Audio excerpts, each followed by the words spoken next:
The next thing we're going to have today is autumn soup, and I got this recipe from a Betty Crocker Cooking for Two cookbook I got as a wedding present, and if what I do bears any resemblance to that original recipe, I'll be surprised. But anyway, so I've taken this big club aluminum pot, and I put a little Pam and spray a little Pam in the bottom just to keep it from sticking.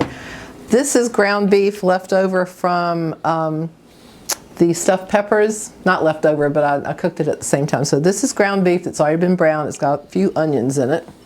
And I'm going to put that into the, excuse me, into the pot. And like I said, it's already been browning some. These are all the ingredients that you're going to use in this autumn soup. It's really a good thing to have on a cold fall, late fall day. So I've already got the ground beef in here. Turn it on. I'm going to put it between low and medium. And chopped onions. That's one kind of smallish onion chop.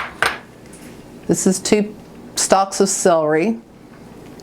Not chopped very fine, but just chopped into pieces like this. And 2 carrots. And they're cut a little bit thin, like, I don't know what you call that, so that they'll cook.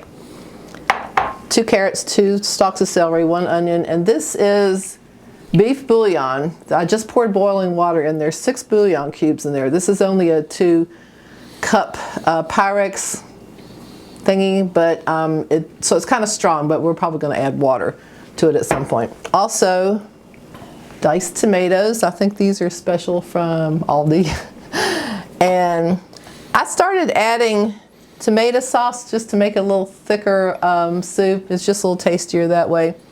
So the first thing we've got going here is the ground beef, and we're going to throw in onions, and we're going to throw in celery, and we're going to throw in the carrots. And I should have put the tomatoes in first, but that's okay, it doesn't really matter. A can of tomatoes. These are diced tomatoes. I think they're in tomato, I think they're in tomato sauce, which makes them even better. And then I'm going to pour in the beef bouillon. And it's just going to simmer for a while. And I'm going to go ahead and pour in the tomato sauce too. And you might need to keep adding water to this also. I'd say take about an hour to cook. And that is pretty much it. I used to have a pressure cooker and it would get done a lot faster, but I don't have that anymore. Another thing, I don't know if you can put this in the crock pot or not. I don't know if you'd like the results. I've never tried it, but certainly would be worth your time to throw. You can do it. You can throw all that in the crock pot and just leave it for the day. So I'm going to turn it on a little bit higher to get it to boil first, and let's check on our red beans. And they still need. I've already added water to it a couple of times because, like I said, the beans. Okay, that should do. All right, so that is a really simple recipe, autumn soup. Highly recommended. It's got some beef in it, but it's mostly veggies, so it's very healthy. One of my favorites. Yeah, one of your favorites. And like this is another thing that tastes even better the next day after it's cooked for a while. So, voila. So the red beans are done. They were cooking from about 9:30. It's 1 o'clock now, so however many hours that is, 3.5 hours. And I made some rice, and I think I mentioned earlier that this is a rice steamer. I don't know if we can find them anymore, but put water in the bottom, and the top is 1 cup of rice to 1 cup of water. Add a little bit of salt and a dash of olive oil. See how nice and fluffy it is. It's always perfect. And here are the red beans. So this was red beans, and so I think I put some salt in it. You can see a little bits of ham. You can't really see the onions anymore, but they're definitely in there. And this is delicious. And this is a meal in itself. You really don't need anything else except maybe a loaf of bread.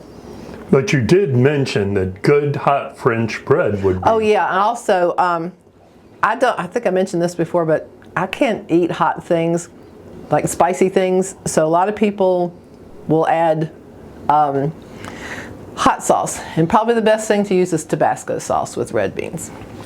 And fresh ground pepper. You can use fresh ground pepper. I'm not a pepper user either, so anyway. So the next thing we made was, I think, the stuffed green peppers, and this was in the oven. So okay, I put these in the oven, and I'm not going to take them out because they sometimes fall apart after you take them out, and I didn't want to do that. But you see, I added some shredded cheddar cheese to one of them, and that'll probably be mine. And we can always stick them back in the oven. They really don't look a whole lot different from when we put them in, but they're really, really tasty. And they taste good even, the next day or the day after that. They're really delicious. And because those are the green peppers, and I cook them in the oven with a cover. The red beans I don't cover. I don't know why, I just don't like the way they taste. Last thing we did was autumn soup. And you might recall this was celery, carrots, onions, ground beef. Beef. I've used bouillon, but you could also use just the beef stock, the carton of beef stock, tomatoes and tomato sauce. And I'm going to spoon it up. And this is so good on a cold, wintry day like it is today. And this is really good with, if you can see what it looks like. Something I forgot to mention, this original recipe called for cut up potatoes. I stopped doing that just because it kind of seemed like a bit much to me, but that would be a really good addition too if you like potatoes. So, what did Julia Child used to say? Bon appetit. So here we are, the three things right here. And I'll take this top off. Woo. And I think we're set for dinner for the next week. We're good. Okay. Thank you very much. Okay. Do you want the red beans? Now who's doing the dishes? Shh. The dishwasher. Mr. Dishwasher is doing the dishes. So you might also, this is a Christmas time, so that's why we have Christmas lights all over, because the kids were here for Thanksgiving, so we have that. So what you're eating for lunch today? Okay.